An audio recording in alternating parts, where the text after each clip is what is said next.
In today's video, I'm gonna be going over some things that I wish I would have known when buying a BMW, and I'm gonna tell you why, because basically you have to be careful when buying these cars, and that's just what it is at the end of the day. There's so many different models of these cars. You could buy something and get in something and it be awful. So you really have to be careful when getting into it. But if you are watching the video, that means you're curious about it. So make sure to like and subscribe and help us get our content out there. So we're gonna jump into it. All right, so getting into this video, are BMWs reliable? And the big answer to that is yes, they are reliable, and I'm gonna tell you why. All right, so before we jump all the way into this video, I just wanna say that the people that think the newer BMWs, I'm gonna say about 2012 and up, the people that think that these cars are unreliable, they're living in fantasy land. It's like the SpongeBob meme. Imagination. So we're just gonna go ahead and clear that up because these cars are reliable nowadays, and I'm gonna tell you exactly why. All right, so one of the reasons behind should you buy a used BMW is, well, for one, the price. So this is a 2014 535i. I picked it up, it had about 45,000 miles on it. It was a one owner car. And not only that, is I only paid $23K for it, which is, I think, an absolute steal. This car came with the M Sport package. It came with the ivory white seats. It came with everything that I think, in my opinion, I could personally want. There's no reason why you should go out and buy a brand new BMW that's $100,000. It's just not realistic because these cars lose their value in, no joke, 2 years. So you might as well just go out and buy a used one for, I mean, a quarter of the price. It's gonna have some few miles on it. But here's the thing about it. When you're going and looking for these cars, you need to find one that is a one owner, clean title. You know, you don't want to buy one that's been modded. You want it completely stock because that's a really good sign that the car has been taken care of and that it hasn't really been abused. So those are one thing that you should look out for when buying a used BMW. So that's just one point about buying a used BMW. Now, when looking for these cars, you have to be careful when buying it. You want to stay away from the 4 cylinders and the 8 cylinders. Those engines are terrible. You want to stay as far away from them as you possibly can. The reason I'm telling you you should go buy a used BMW is because, no joke, you can pick up these cars quarter of the price, and these dealerships are trying to sell you a car that's going to depreciate 3 times its value pretty much in, no joke, 2 years. Like, go look at these new cars. No, like, okay, let's hear. We're going to say this, for example, I don't know, a 2022 540i B58 has all the electronics you could possibly want. You could probably pick it up right now for 30K, realistically, and it's going to have, I don't know, 50, 60,000 miles on it. And the B58 is an unbelievable engine. It's more reliable than the M55.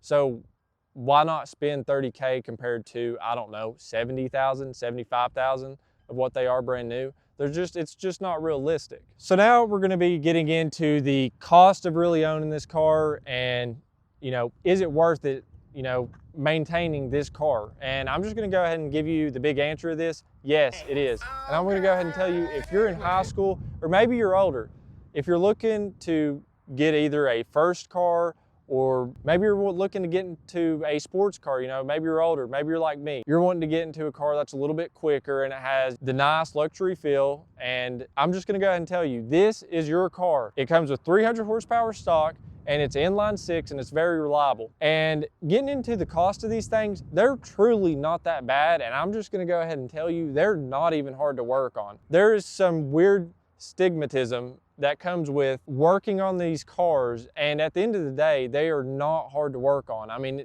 I'm just gonna go ahead and tell you, with this car, the only thing that you're gonna be really changing out, you're gonna be looking at definitely a valve cover, and that takes no time to take apart and put on. You're looking at maybe 3.5 hours of work, and no joke, you can put it on like, what's the dude that works on cars? I mean, you can literally pull up a YouTube video and fix this car.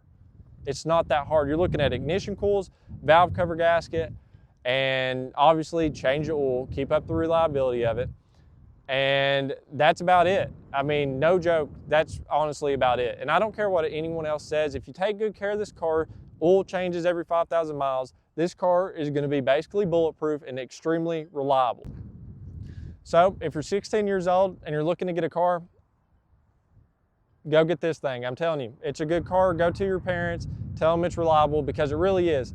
You know, I know a lot of people think that these cars are not reliable, but those are the 2000 models. You're looking at the Germans putting all this brand new technology in this car that they don't even know that's gonna work. But now they've, you know, figured it out. They know what works, and that's why these cars are becoming more reliable every single year. Looking at the big picture behind this car has, it's basically, you have endless options with this car. Let's say you're just a business guy. You're wanting a nice, slick looking car to drive back and forth from work. Guess what? This car's reliable. You don't have to change anything out. Let's say you're me. Maybe you're young, you like fast cars. Maybe you're looking for a first car. You want to get a car that's not too fast, but you know, just right, but you can mod it and do anything you want to with it. Well, this car has endless opportunities with it. It has a good aftermarket to be able to upgrade it, make it faster. I mean, you can basically make this thing into a full-blown race car. You can put a big turbo on this thing and you're keeping up with Hellcats, I mean, GT500s. I mean, you can make up to, no joke, 700 horsepower with a big turbo kit on this thing. Are you sure about that? I mean, yes, that is pushing the numbers a little bit, but I'm just telling you that the options are just endless with this car. So you have plenty of opportunities to do whatever you want to with it. Whether you're looking to get a BMW, a Audi, or let's say a Mercedes, let's be honest. At the end of the day, we all know the right answer, and that is the BMW. Mercedes and Audi are just not really it anymore. They're kind of failing car brands at this point. All I can say is one thing. Whether you have a Mercedes or BMW or an Audi, at least we're not the punching bag of the group. Big picture, should you buy a used BMW? And the answer is yes. And I say that because this is my second car. My first car, no joke, made it to 230,000 miles, and I beat the crap out of it. And guess what? It was an inline six, same as this car, and I took care of it, oil changed every 5,000 miles, and it lasted me. So guess what? You should go get one. Don't go buy a new one. There's no point. Just go get you a used BMW, and I think you're really going to be happy with it. As always, it's Appalachian Driven. Make sure to hit that like and subscribe button if you already haven't, and just make sure to keep it on the road. Unless you're a Mustang, then you have the exception to touch grass.